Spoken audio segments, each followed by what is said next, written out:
Hello stock traders, Raythoven here. I hope all of you had a fantastic trading day. Boy, we saw a lot of market strength, definitely on the SPY, and a lot of the big stocks definitely moving in the right direction. That did not exactly pan out for me in my personal portfolio, but hopefully all of you had a fantastic day. Today, on Tuesday, on the market day on Tuesday, I finished with a 0.96% loss, but month to date, currently up 54.31%, having a fantastic month so far. Hopefully all of you are having fantastic gains also. And year to date, I am personally at a 159.80% gain and well on my way for 300% gain, which was my goal at the beginning of the year. Before we get started in this video, if you could do me a favor, please hit that most amazing and wonderful like button. Also, if you haven't done so before and you like this content in this channel, consider subscribing and turning on those bell notifications so you get notified when one of these videos comes out. And of course, feel free to comment. I love to give and take a look at different stocks if you are wanting my opinion, and it is my opinion. But if you are wanting my opinion on a stock, please put it in the comment section down below. I will get to it as soon as I can, and I'll take a look at it and at least give you my opinion. Two heads are better than one. Now, I am not a financial advisor. Of course, you need to do your own due diligence. That's kind of a silly question, but that is an important thing for you to understand and look at. Okay, so I only have one sale from the top 7 so far, and this is the midweek recap, and so I'm doing a midweek recap of the top 7 stocks for the week, and I sold NVDA for a 19.77% gain.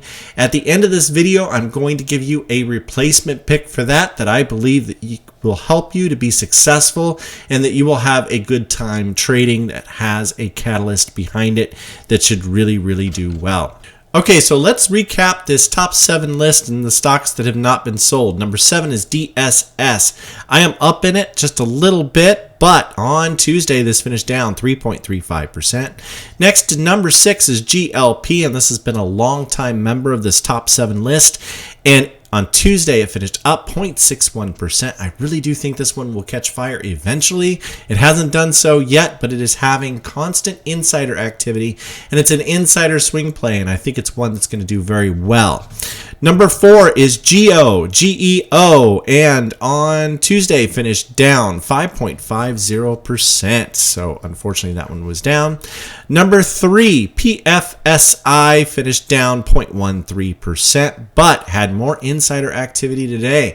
So that really resets the clock for me, and as far as that goes, I think this one's going to be one that's going to be in our portfolio for a very long time. At least my portfolio. It's not going to light you on fire or anything, but it's just going to move up 1% or 1.5% a day. And it's good to have some of those safe stocks, especially in this whipsaw type of market that we're starting to experience now. It's been whipping up, and so we like that. But number 2, SAFE, and this has been here for a long time. Hopefully all of you got in on this when I first started to recommend it. It's really starting to move, and I am up about 11% in stock, but I also got some call options on this, and man, they are doing really fantastic. Up a little over 80% in those, and looking forward to them, and they are starting to get in the money. They are so close, and it should be a fantastic investment because insider activity continues to happen just about every day on SAFE, and so in fact it has been every day for about a month, and so this thing has really been moving, and it should continue. Number 1, ALBO, we are awaiting. It's a PDUFA run-up stock. They have a PDUFA date coming up, and on Tuesday this finished down 1.73%. As did a lot of bios on Tuesday. Did not have the best day on Tuesday, but should turn around. Okay, so let's talk about the state of the market. I want to talk, my opinion. Last week, I kind of gave some warning signs and kind of talked about how we could be entering a correction. And that hasn't happened yet, but I'm still concerned. And so anyway, I'm going to kind of go over it, and it's just something for you to be aware of. If you start seeing price action, I'm going to give you an idea of what a price action to look for. Here we go. So let's start with the SPY ETF. And I am tracking the Elliott wave. We have wave 1 here, wave 2 with pullback, wave 3 pulling up, which is the longest and most persistent. We have wave 4 pullback, and wave 5, it looks like is completed. Now, why do I say that? here's a couple of the signs that you look for. Okay, so wave 5 is usually the same length as wave 1. Well, they're very close in length. In fact, wave 5 here is longer than wave 1. And so we've been kind of going longer than normal, definitely with that. And that went all the way to this high here. So that's one thing that you can kind of know when you're almost at the end. But the biggest indicator for me is when the MACD crosses down lower below, and you have a negative cross on the MACD on the daily chart. So this is the daily chart that I'm looking at right here.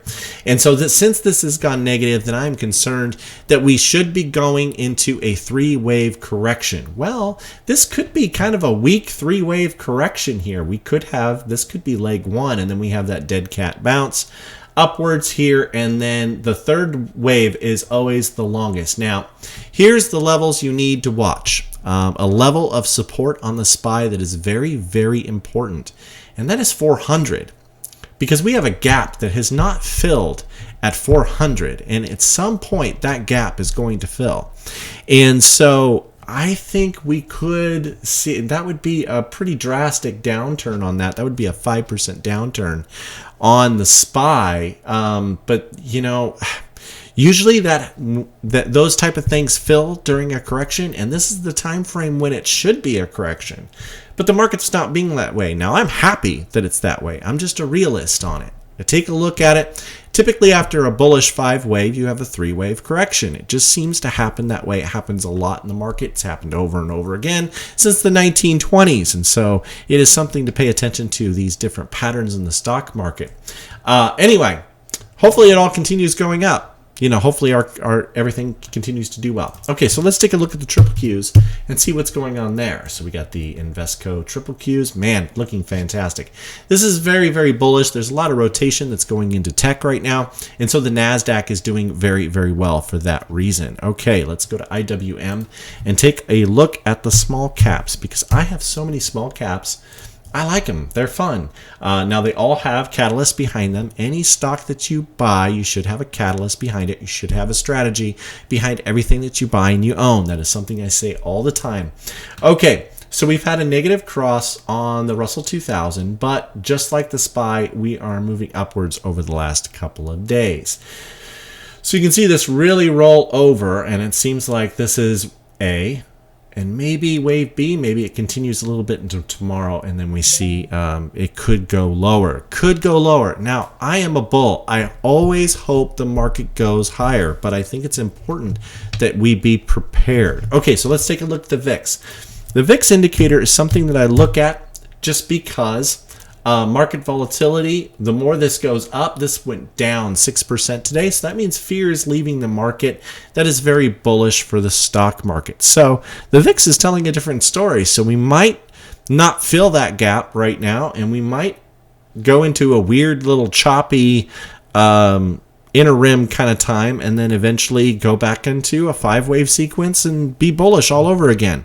That's, of course, what I hope happens. Now, we have this Patreon group. If you are not familiar, I have a link in the description down below. If you're looking for a powerful group of investors where there's tons of great ideas and different levels based upon how serious you are in the stock market, basic level is lots and lots of swing plays. It's swing plays that I do. They have strategies behind them.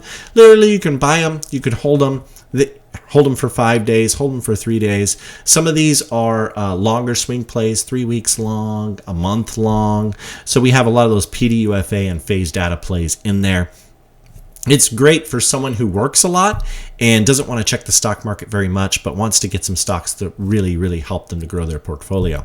The standard level is got some great stuff in it. It's got day trading in it. It's got the short squeeze plays that I run in my room. I've had a lot of success with that.